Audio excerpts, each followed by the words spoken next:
Bienvenidos a Declarando su Gloria.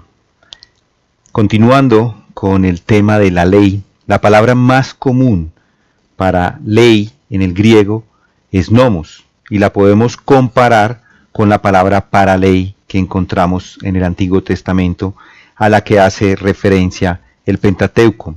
En Mateo 5:17 encontramos estas palabras: no penséis que he venido a abolir la ley y los profetas. No he venido para abolir, sino para cumplir.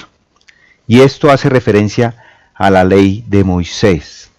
En algunas ocasiones la ley aparece como si se refiriera a todo el Antiguo Testamento, y podemos ir a textos como Mateo 22:36 o Lucas 10:26 o Juan 7:49.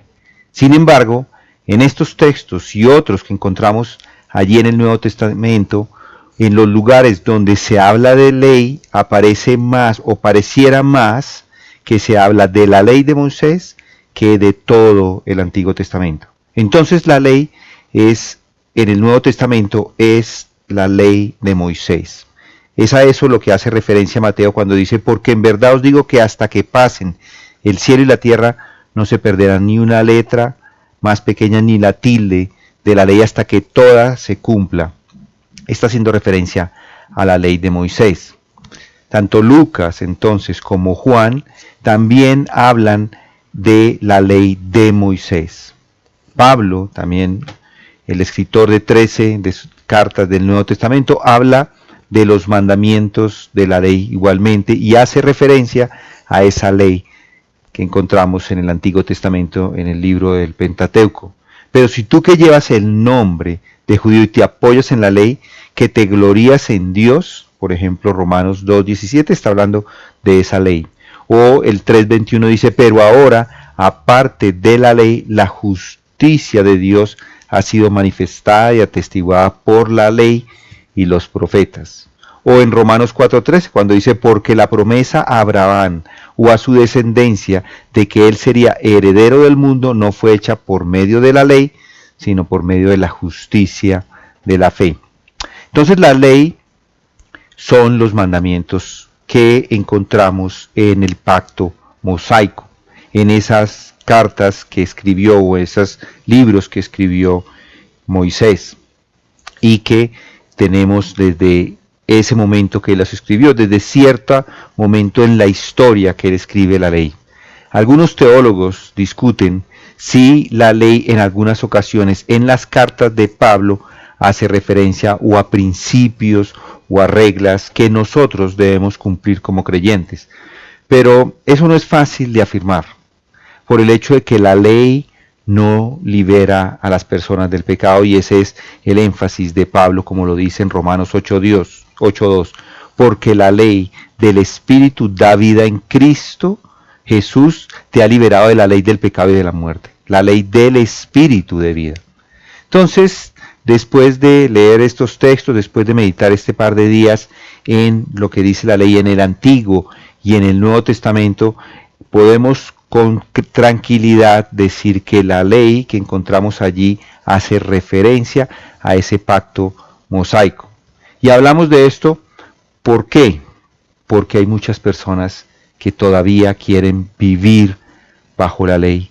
Pero hay una nueva noticia, una buena noticia, es que estamos bajo la gracia.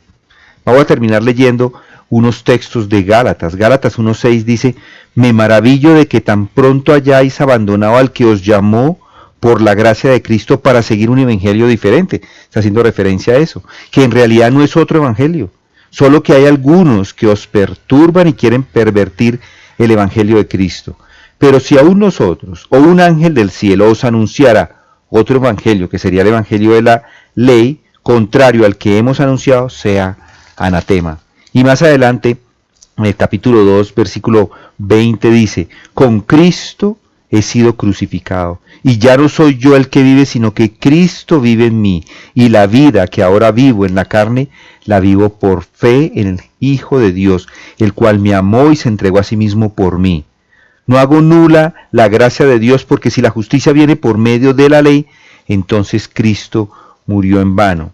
Y simplemente ir a unos versículos adicionales en el capítulo 3 dice: oh Gálatas insensatos, ¿quién os ha fascinado a vosotros, ante cuyos ojos Jesucristo fue presentado públicamente como crucificado? Esto es lo único que quiero averiguar de vosotros.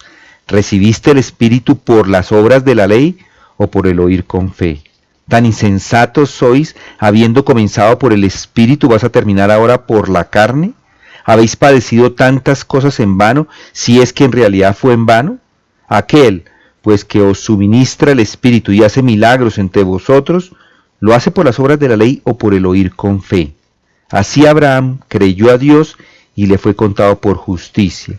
Por consiguiente, sabed que los que son de fe, estos son hijos de Abraham. Y la Escritura, previendo que Dios justificaría a los gentiles por la fe, anunció de antemano las buenas nuevas a Abraham, diciendo: en ti serán benditas todas las naciones.